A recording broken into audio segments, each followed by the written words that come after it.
جیسا کہ آپ کو معلوم ہے کہ ماہ ذی القعدہ کے آخری ایام چل رہے ہیں اور 2-3 دن کے بعد ماہ ذی الحجۃ الحرام کا آغاز ہوگا۔ یہ وہ عظیم الشان ماہ مبارک ہے، یہ وہ عالی مرتبت ایام ہے کہ جن کے بارے میں نبی کریم صلی اللہ علیہ وآلہ وسلم نے خصوصی طور پر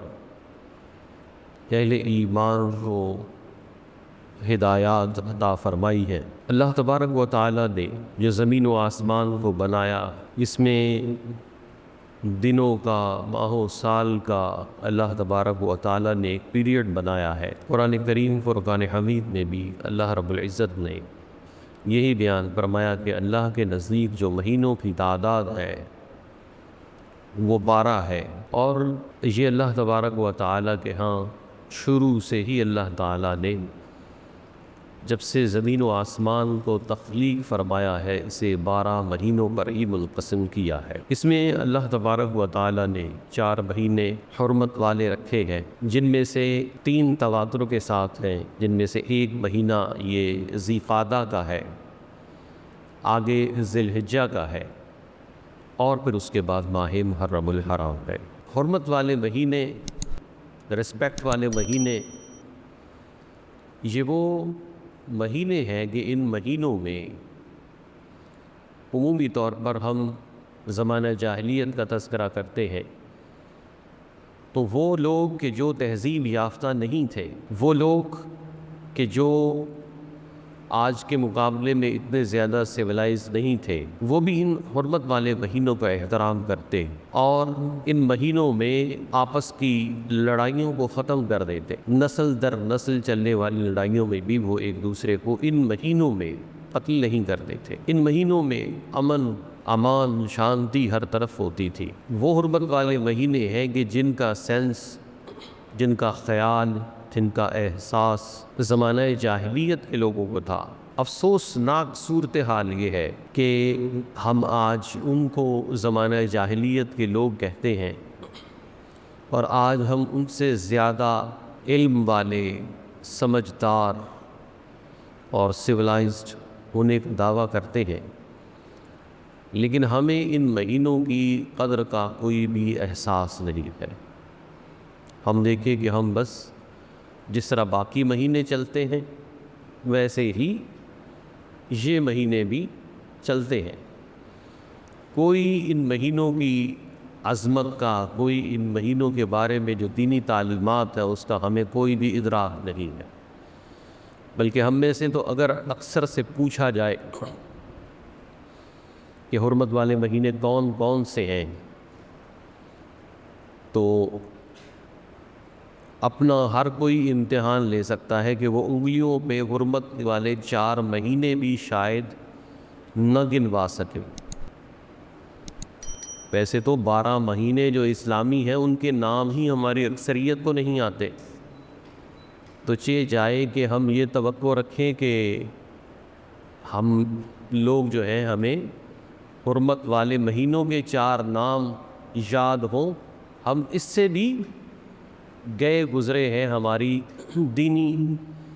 معلومات کی جو حیثیت ہے وہ ہم سب کے سامنے ہے کہ جب 4 مہینوں کا ہی نہیں پتہ تو پھر ان کی حرمت کا ہمیں خاک معلوم ہوگا۔ تو اس لیے ہمیں کوشش یہ کرنی ہے کہ ہم ان معلومات کو یاد رکھیں اور ان کے مطابق اپنے ماہ و سال گزاریں کہ اللہ تبارک و تعالیٰ نے کس طرح سے ہمارے لیے کیا کیا احکام دیے ہیں۔ اور پھر یہ دیکھیے کہ جو دن آ رہے ہیں آگے، کیونکہ عید جس کو ہم بڑی عید کہتے ہیں، عید الاضحیٰ، یہ 10 ذی الحج، اب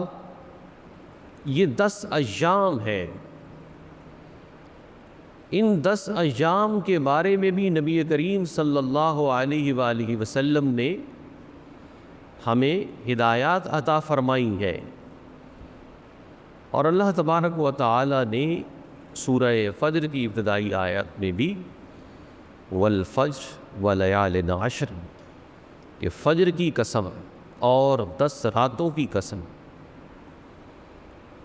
تو دیکھیے کہ یہ اللہ تبارک و تعالی نے 10 راتوں کی قسم ارشاد فرمائی ہے۔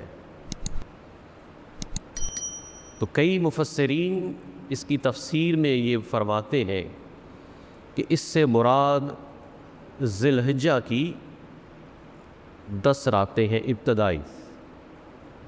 اور کچھ مفسرین یہ فرماتے ہیں کہ اس سے مراد رمضان المبارک کی آخری 10 راتیں۔ لیکن یہ بات سمجھنے کی ہے کہ وہ 10 راتیں ذی الحج کی ہوں یا وہ ذی الحج کے علاوہ رمضان کی 10 راتیں ہوں، بہرحال فضیلت کا معاملہ دونوں طرف ہے۔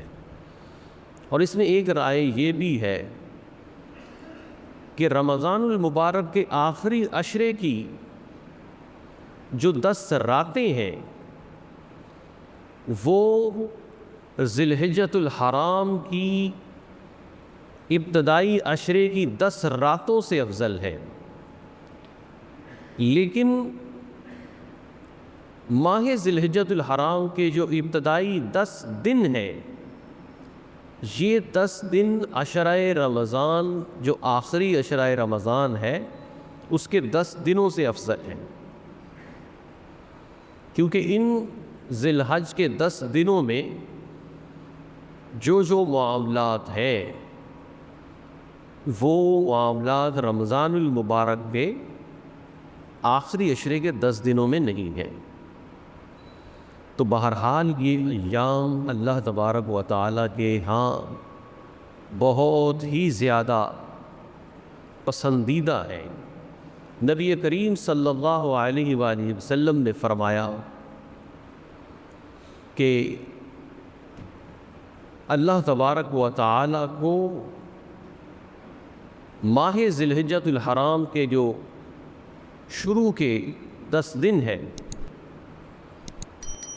ان میں عبادت دیگر سال کے ایام میں کی جانے والی عبادت سے زیادہ محبوب نہیں ہے۔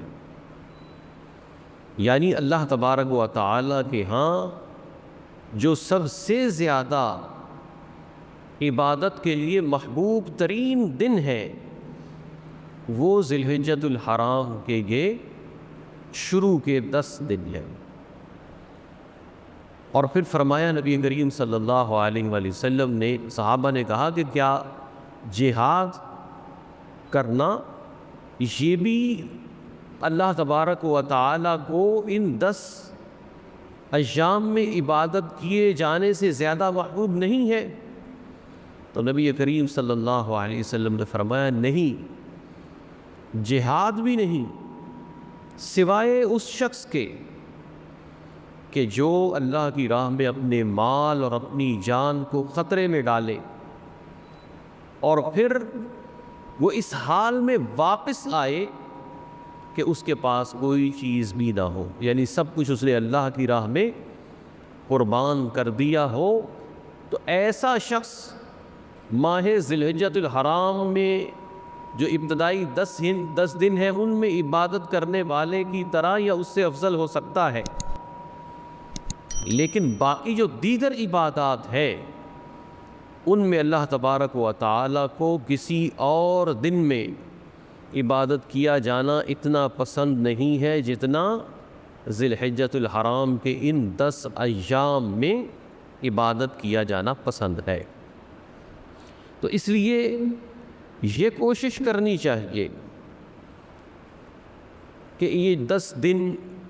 ہماری زندگی میں دوبارہ تشریف لا رہے ہیں، دوبارہ آ رہے ہیں، تو ہم ان ایام کی قدر کرنا سیکھ لیں۔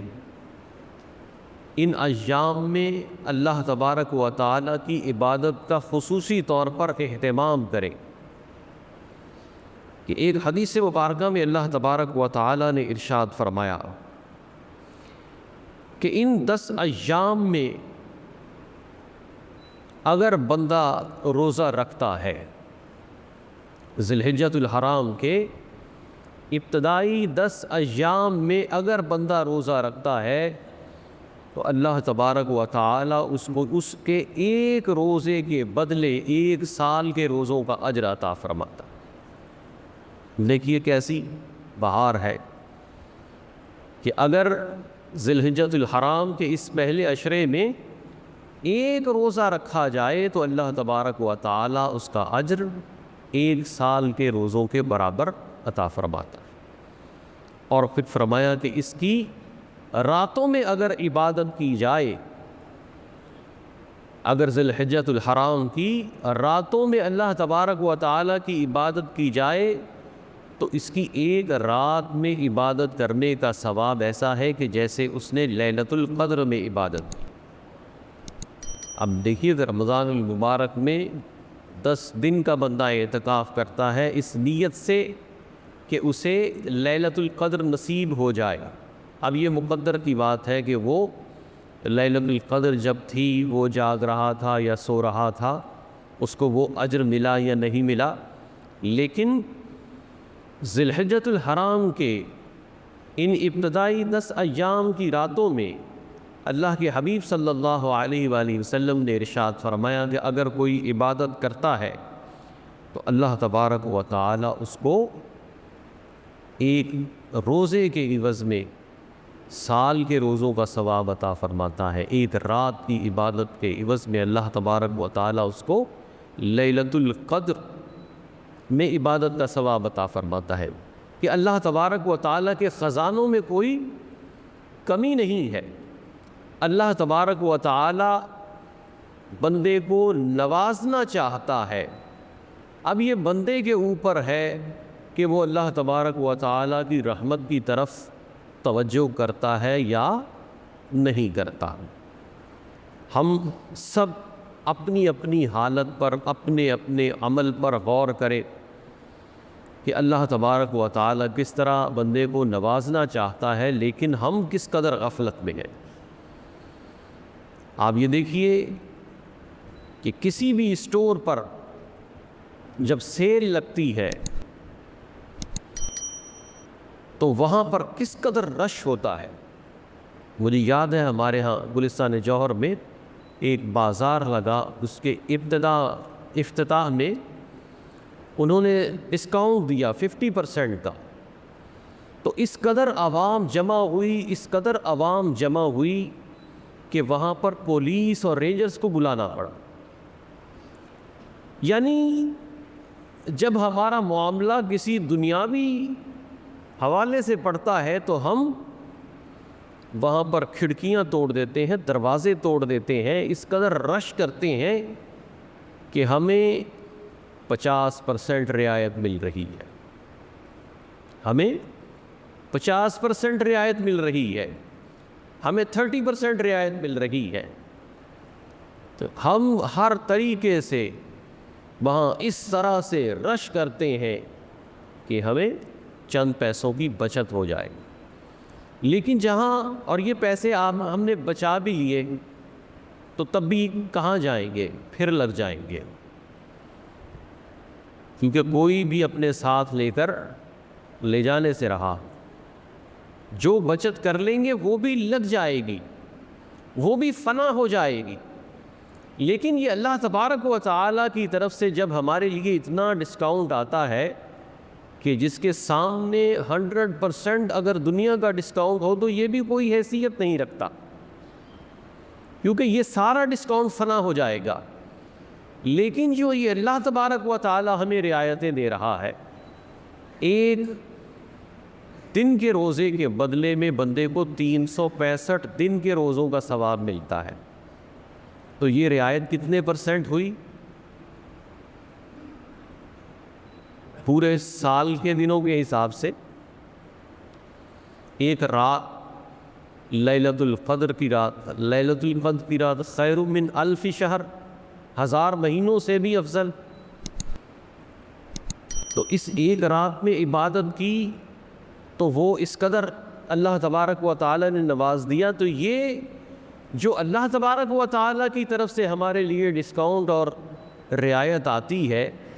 اس میں ہم اس طرح ہو جاتے ہیں کہ جیسے اس سے ہمارا کوئی تعلق ہی نہیں، اس کی طرف ہماری توجہ بالکل بھی نہیں رہتی۔ ہم جس طرح سے ہوتا ہے بس ٹھیک ہے، مسجد میں جلدی آ گئے تھے، خطیب صاحب نے بات کی، بیان، اتنا ثواب ملے گا، ہمارے دل سے سبحان اللہ کی صدا نکل گئی، ہم نے سبحان اللہ کہہ دیا، واہ۔ لیکن جب عمل کا معاملہ آیا تو ہم سب سوتے ہی رہ گئے، ہم اسی غفلت میں چلے گئے جو پہلے تھی۔ ایک روزے کے بدلے میں سال کے روزے کا ثواب ہے، سبحان اللہ کہہ دیا، بس سبحان اللہ کا ثواب مل گیا، اس کے بعد ہمیں اور کیا چاہیے؟ اتنی گرمی میں روزہ رکھنا تو یہ تو ہمارے لیے ممکن نہیں، رات کی عبادت وہ ہمارے لیے ممکن نہیں۔ ہاں یہ ہے کہ جانور لے کر آئے ہیں، اس کے سامنے بیٹھے بیٹھے رات گزارنے، گپے مارتے ہوئے۔ ہمارے نوجوانوں کی اکثریت جانور لے آئے ہیں، اب اس کے سر پہ بیٹھے ہوئے ہیں، گانے چلائے ہوئے ہیں اور ساری رات گزار دیں گے۔ ان راتوں میں عبادت کرنے کا کوئی بھی معاملہ نہیں ہے۔ یہ خود کو جانور کے ساتھ باندھ لینا، اور جو اللہ کے حبیب صلی اللہ علیہ وسلم نے نیکی کی بشارتیں دی ہیں اس سے روگردانی کر جانا، تو یہ تو سمجھیے کہ ہم نے اپنے آپ کو بھی اسی جانور کی طرح سمجھ لیا ہے کہ جو ہم نے کنٹے کے ساتھ باندھا ہے۔ جو ہمارے لیے حکم ہے ہم اس کو کرنے کے لیے تیار نہیں۔ جانور کے لیے حکم کیا ہے کہ وہ قربانی میں قربان ہو جائے، تو جانور پر تو یہ حکم نافذ ہو جائے گا، لیکن ہمارا یہ سر جو جھکنے کے لیے حکم ہے، یہ جھکنے کے لیے تیار نہیں۔ ہم ہمیشہ اپنی دنیا کو دیکھتے رہتے ہیں، اپنی دنیا کو اپنی آخرت پر ترجیح دیتے رہتے ہیں، اور یہ ہمارا ایک بیہیویئر بن گیا، ہماری یہ ایک عادت بن گئی کہ ہر چیز کو ہم دنیا کے ترازو پر تولتے ہیں۔ اگر سوچئے کہ اگر یہ ہوتا سما کہ آپ نے قربانی جو ہے وہ کسی جنگل میں کرنی ہے اور وہیں جنگل میں چھوڑ کر آ جانی ہے، تو جتنے اب لوگ کرتے ہیں شاید اس کا 20% کرتے۔ کہ ایسی قربانی جو جنگل میں ہی کرنی ہے، جنگل میں ہی چھوڑ کر آ جانی ہے، تو اس میں تو شاید 20% کرتے۔ کہ ایسی پورے قربانی کا فائدہ کیا ہے؟ محلے والوں نے بھی نہیں دیکھا، رشتہ داروں کو بھی نہیں دکھایا، اور پھر اس کا گوشت بھی فریزر میں جمع نہ کیا، وہ بھی 4-5 ماہ تک نہیں کھایا۔ تو اتنے پیسے لگا کے جانور کو جنگل میں جا کے قربان کر دینا، تو یہ جنگل میں مور ناچا کس نے دیکھا؟ تو یہ جنگل میں بیل کاٹا کس نے دیکھا؟ تو 20% بھی اللہ ماشاء اللہ یہ قربانی کرتے۔ اب قربانی کا معاملہ بھی ہمارے دنیا کے معاملے کے ساتھ بندھا ہوا ہے کہ ہم قربانی کا جانور لے کر آتے ہیں، اس کو نمائش کا اہتمام کرتے ہیں، اپنے رشتہ داروں کو بھی دعوت دے کر بلاتے ہیں کہ دیکھیں ہم نے یہ جانور خریدا ہے، اس کو محلے میں بھی ٹہلاتے ہیں، اس کو ہر طریقے سے جو میسر نمائش کے ذرائع ہیں وہ تمام کے تمام بروئے کار لاتے ہیں۔ اب تو سرحدوں سے پار ریاکاری کا سلسلہ ہے، محلے دو محلے کی بات نہیں ہے، اس کی ویڈیو بنائیں گے، اپنے واٹس ایپ کے اسٹیٹس پہ لگائیں گے، فیس بک پہ لگائیں گے کہ اللہ ہماری قربانی قبول کرے۔ تو اللہ نے قربانی تمہاری فیس بک پہ تھوڑی دیکھنی ہے، تو تمہارے اسٹیٹس پہ لگی ہوئی قربانی اللہ نے تھوڑی دیکھنی ہے۔ اللہ تبارک و تعالیٰ تو تمہارا دل دیکھتا ہے، اور اس دل میں یہ ہے کہ یہ اسٹیٹس پہ لگائی ہے، اس کو دیکھوں کتنوں نے لائک کر دیا، کتنوں نے اس کو دیکھی گا۔ اور گلا کریں گے کہ ہم نے جانور کی تصویر لگائی، آپ سے تو ماشاءاللہ بھی نہیں لکھا گیا۔ تو یہ ہمارا لیول ہے اللہ کی راہ میں جانور قربان کرنے کا، اور اسی روش نے متوسط طبقے کے ہاتھوں سے قربانی کو چھین لیا ہے۔ یہ ولاگنگ کا وائرس، یہ ریاکاری کے جدید ذرائع، سوشل میڈیا پہ اپنے جانوروں اور قربانیوں کی نمائش، اس نے کیا کیا کہ ہماری قربانی کو قربانی نہ رہنے دیا، ہمارے حج کو حج نہ رہنے دیا۔ ولاگنگ کرنے والا شخص حج پہ جاتا ہے تو میں نے تو ایک دوست سے کہا کہ جو ولاگر ہے اس کا حج نہیں ہے، یہ کانٹینٹ کریٹنگ ہے، اس کی قربانی نہیں ہے، یہ قربانی بھی کانٹینٹ کریٹنگ ہے، کیونکہ یہ جانور لینے کے لیے جا رہا ہے تو اس کے ہاتھ میں کیمرہ ہے کہ آج ہم نودرن کی منڈی جا رہے ہیں، فلاں جگہ جا رہے ہیں، وہاں سے اتنے کا جانور لے آئے، ساری اس کی جو ہے وہ فلمنگ ہو رہی ہے اور اس فلمنگ سے پیسے کمائے جا رہے ہیں۔ تو یہ اللہ تبارک و تعالیٰ کے دربار کا سودا تو ہے ہی نہیں۔ ہم میں سے ہر کوئی جس کو جتنی استطاعت ہے وہ اتنی ریاکاری کیے جا رہا ہے، اور ہم یہ آس لگائے بیٹھے ہیں ان قربانیوں کا ہم کو اجر ملے گا۔ تو ایسا نہیں ہے۔ اللہ تبارک و تعالیٰ کے حضور دل دیکھے جاتے ہیں۔ اللہ تبارک و تعالیٰ ہمیں ریاکاری کی لعنت سے محفوظ فرمائے۔